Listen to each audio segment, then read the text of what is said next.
Est-ce que vous êtes satisfait de votre job? Est-ce que vous avez ce sentiment de grandir? Moi j'ai une qualité, j'ai un défaut.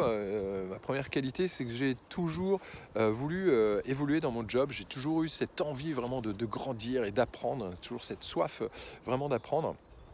Et j'ai un défaut, c'est que je suis jamais trop satisfait de ce que je fais. Je suis obligé de cadrer ça et je vais vous dire comment eh bien, je fais pour cadrer ça. Est-ce que vous êtes satisfait de votre job? Est-ce que vous avez ce sentiment de grandir? Pour moi, c'est quelque chose qui est vraiment important.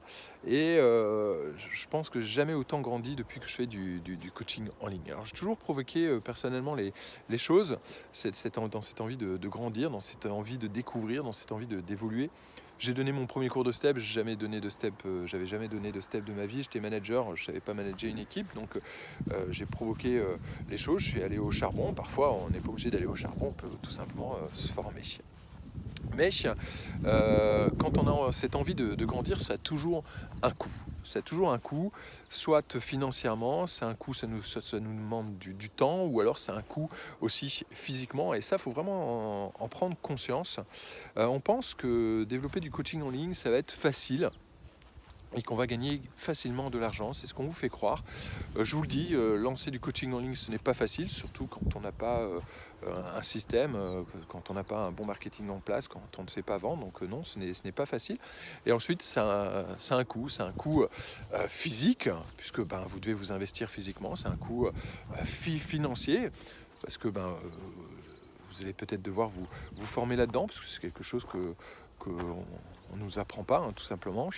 Donc se former, se spécialiser, et puis ensuite au niveau du temps, c'est un coût au niveau du temps. Comme je dis, je l'ai déjà dit dans une autre vidéo, pour l'instant moi le coaching en ligne en fait ça me demande 20 heures à peu près plus ou moins par semaine, et physiquement je ne donne que 3 cours.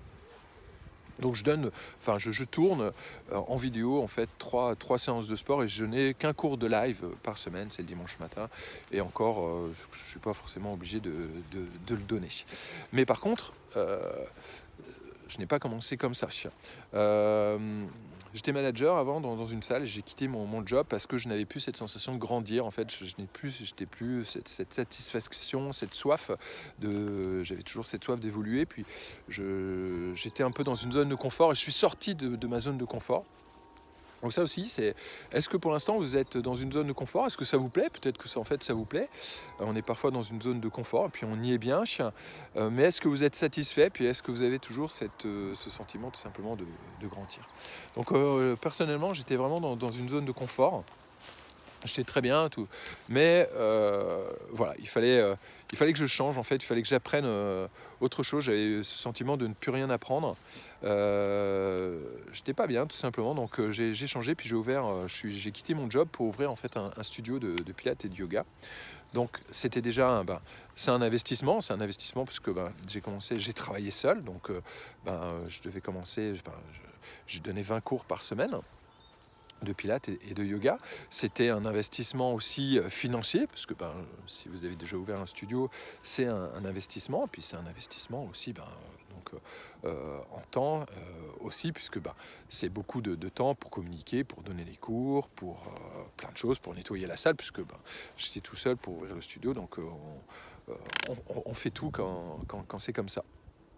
Et le coaching en ligne, en fait, je l'ai lancé en même temps. C'est-à-dire qu'en même temps que le studio, je tournais déjà en fait les séances. Donc toutes les séances de sport que je donnais au studio, je les ai tournées, je les ai filmées tout simplement, je les ai packagées. Le matin, je me levais plus tôt pour pouvoir monter dans mon logiciel de vidéo, pour pouvoir monter les vidéos, pour pouvoir les placer sur la plateforme, pour commencer à créer de la relation et commencer à communiquer. Donc tous les matins, je me levais tout simplement plus tôt. Et d'ailleurs, maintenant, je me lève toujours aussitôt, c'est devenu d'ailleurs une habitude. Donc physiquement, je tournais des séances en plus. Et quand j'ai commencé le coaching en ligne, pendant à peu près un an, je n'ai rien gagné. D'accord? Je n'ai rien gagné. Donc c'était vraiment...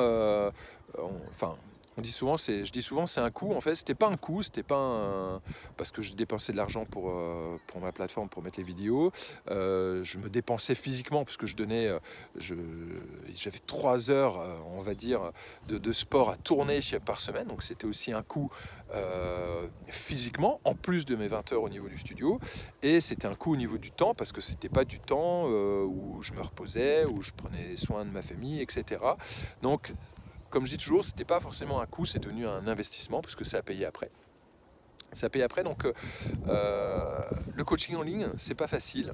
C'est un coût financier, c'est un coût physique. Vous devez performer. Je dis vous devez performer. C'est pas juste, voilà, je tourne juste une petite séance. Je vais tourner des petites séances de 15 minutes. On verra bien. Je vais pas trop me fatiguer. En fait, si vous devez vraiment chercher à performer.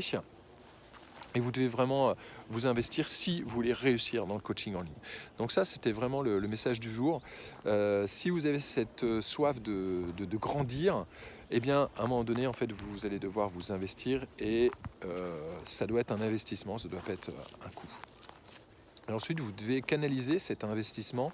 Souvent, je vois beaucoup de coachs faire beaucoup de formations et pas forcément bien les exploiter. Maintenant, je fais très peu. Alors, en fait, déjà, je me forme quand même beaucoup. Je me forme 10 fois plus que quand j'étais en salle ou à mon studio. Depuis que je fais du coaching en ligne, l'avantage, c'est que j'ai cet avantage de me former beaucoup.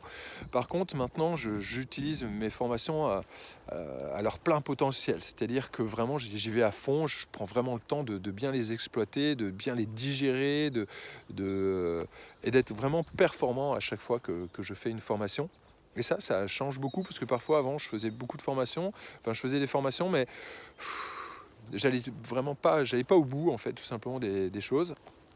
Et le fait de prendre le temps, de les digérer, de me dire ok, ben, je ne serai pas parfait tout de suite, de les travailler, puisque et ça aussi c'est un coût physique, le fait de les travailler, c'est comme si vous avez déjà donné des cours Les Mills, par exemple, ben, c'est un coût physique, le fait de se préparer, de travailler la technique avant, d'être... d'être très pro avant de vraiment de monter sur scène, et ça c'est un travail. Ben, dans le coaching en ligne, c'est exactement en fait la même chose. Il y a un travail vraiment à faire avant. Et quand vous faites une formation, eh bien, faites en sorte de vraiment l'utiliser à fond pour pouvoir l'exploiter au maximum. Et vous allez pouvoir vraiment la transmettre de la bonne façon. Et vous allez voir que vos clients vont vraiment adorer ça. Et l'avantage du coaching en ligne, c'est que comme vous vous adressez à quelqu'un de précis, avec une douleur précise, eh bien, vous ne faites pas n'importe quelle formation. Et quand vous transmettez tout simplement ce que vous avez appris, il y a une très grande satisfaction parce qu'il y a beaucoup de réussite derrière. Donc voilà. Donc si vous avez ce sentiment un petit peu si vous n'êtes plus satisfait de ce que vous faites, si vous avez cette envie de grandir, eh bien, allez-y, vraiment faites-le. Sachez que c'est un coût du coaching en ligne. Si vous avez envie à un moment donné de transmettre tout simplement vos compétences à plus de monde, le coaching en ligne, eh bien, c'est un bon moyen. Mais par contre, je ne vais pas dire que c'est un coût, sachez que c'est un investissement et que ça ne se fait pas tout seul. Donc voilà, c'était la vidéo du jour. Si vous avez d'autres questions, eh bien surtout n'hésitez pas. Si vous voulez en savoir plus sur l'Académie des coachs sportifs, eh bien contactez-moi et puis je vous expliquerai comment tout simplement je peux vous accompagner avec un système simple à mettre en place, sans publicité, sans page de vente, sans tunnel, sans faire le compte sur TikTok, pour développer tout simplement du coaching en ligne avec vos propres forces, en créant tout simplement de la relation et en faisant tout simplement votre job. Donc voilà, allez, je vous souhaite une bonne journée et à bientôt. Ciao, ciao.